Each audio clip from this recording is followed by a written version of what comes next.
Reel बनी feel के इंतजार चलता, रील बनी फील के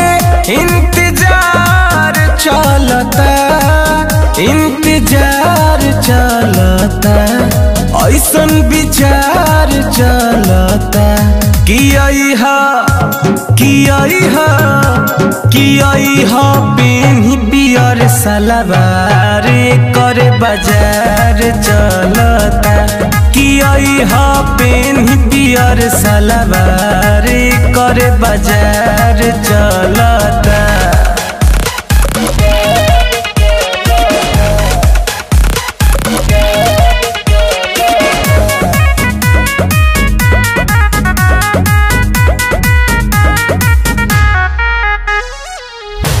गलिया पर गोले गोले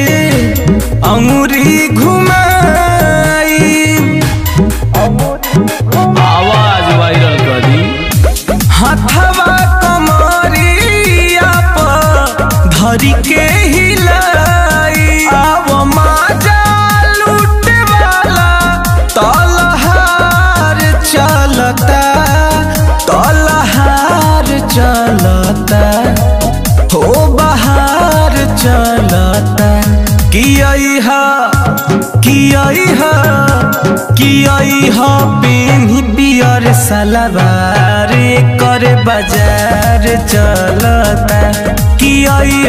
पेन्ही पियर सलवार करे बाजार चलता।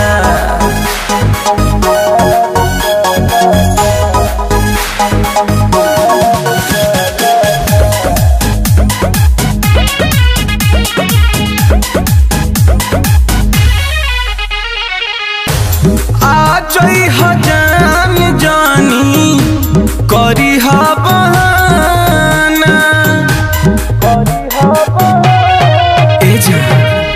करी इंतजार सोना तोहरे दिमाग, तमरा जान इसके दिल में दिलदार चलता, दिलदार चलता, हो तो हर प्यार चलता, कि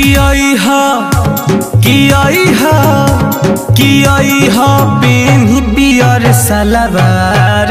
करे बाजार चलता, कि पेन्ही पियर सलवार करे बाजार चलता।